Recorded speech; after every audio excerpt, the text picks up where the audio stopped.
গুঞ্জনে দোলে যে ভ্রমর সুর তুলে যে উড়ে উড়ে ঘুরে ঘুরে। ও, তোমরা এসে গেছো? গল্প বলতে হবে, চলো তাহলে শুরু করি। এক গ্রামে এক কিপ্টে আর লোভী একটা ব্যবসায়ী বাস করতো। তো ওই ব্যবসায়ীটা কাউকে কোনো দিন কোনো কিছুই দেয়নি, হ্যাঁ। আর উপরন্তু নিজের জমিয়ে রাখতে খুব পছন্দ করে, আর অপরের জিনিস ও কেড়ে নিতে খুব পছন্দ করে। ওই যে বললাম, লোভী ও কিপ্টে। তো যাই হোক, আর সেই গ্রামে একটা রাজা ছিল। তো রাজাটার মাথায় মানে সব সময় না, মানে খামখেয়ালিপনা, মানে এটা কি করে হয়, ওটা কি করে হয়, ওর খুব জানার উৎসুক থাকতো। তো রাজাটা একদিন বলছে যে আমার একটা মানে কোশ্চেন আছে, মাথায় প্রশ্ন আছে। সেটা হলো, কবরের মধ্যে যিনি থাকেন তার কী রকম এক্সপিরিয়েন্স হয়, হ্যাঁ, বা মানুষ মরে গেলে কি হয় তারপরে, এরকম নানান ধরনের প্রশ্ন ওর রাজাটার মাথায় আসে। তখন হঠাৎ সে ভাবলো যে তাহলে কোনো এক কাউকে আমি অ্যানাউন্সমেন্ট করি যে যে কবরে এক রাত থাকতে পারবে এবং তার অভিজ্ঞতা আমার সাথে শেয়ার করবে, তাকে আমি 100টা সোনার মোহর দেবো। নিয়ে সবাই সেটা ঘোষণা করলো। ঘোষণা করার পর ওই লোভী কিপ্টে ব্যবসায়ীটা ওই ঘোষণাতে শুনে পড়ে রাজি হলো।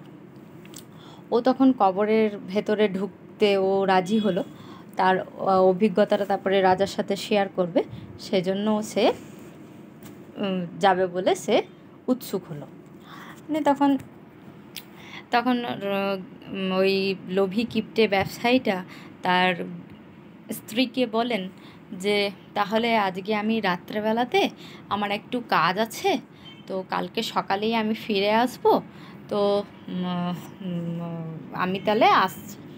তখন ওই স্ত্রী, লোভী কিপ্টে ব্যবসায়ীর স্ত্রীটা তাকে কিছুগুলো বাদাম দিয়ে দেয়, বলে যে এই বাদামগুলো তাহলে রাস্তায় যেতে যেতে খাবে।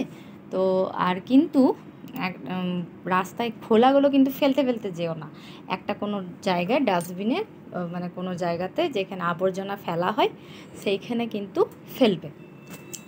তখন ওই ব্যবসায়ীটা রাজি হয়ে যায় সেটাতে, আর বাদামগুলো নিয়ে সে রওনা দেয়। তখন রাজামশাই যেখানে কবর খুঁড়েছে আর কি, কবরটা আর কি খুঁড়েছে আর কি, ওর ভেতরে ঢুকবে, সেই স্থানে পৌঁছাতে থাকে।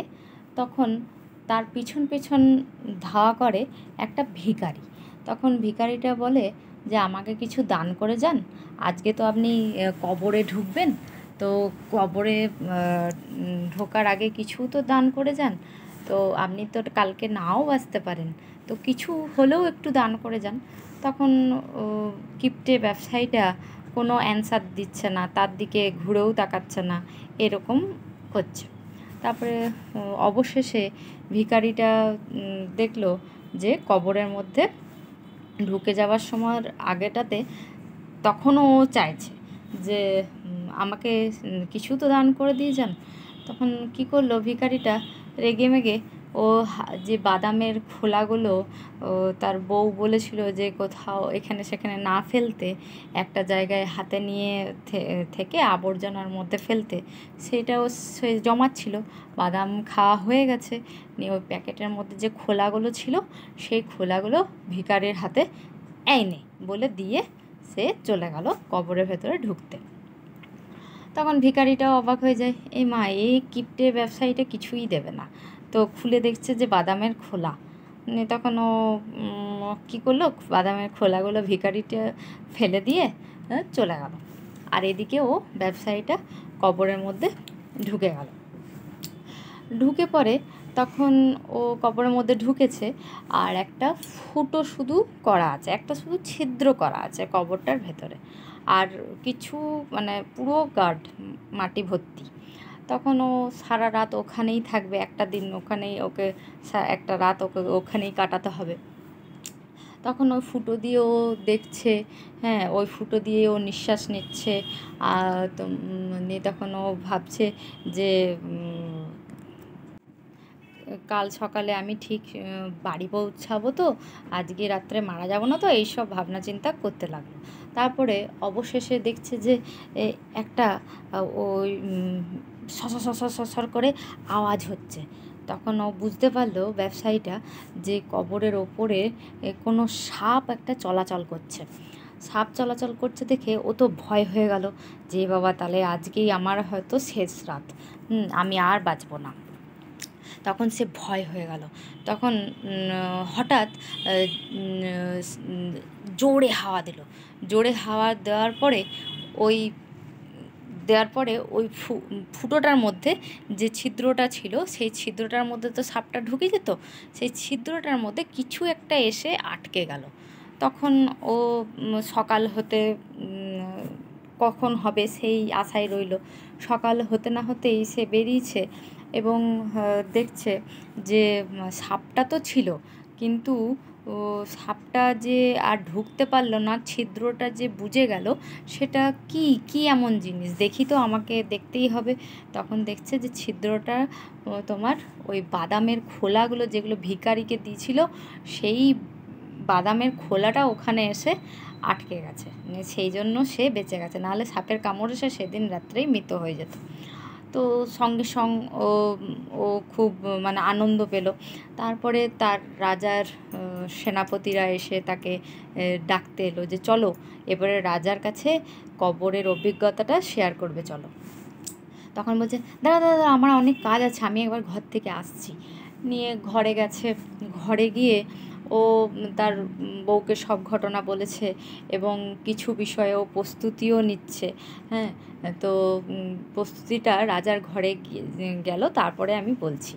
তো প্রস্তুতিটা হলো এই যে রাজার যখন ঘরে গেল, তখন রাজা প্রশ্ন করছে বলো তাহলে তোমার আজকের অভিজ্ঞতাটা আমাকে, কালকে রাত্রের অভিজ্ঞতাটা আমাকে বলো, যে কবরে কি হলো।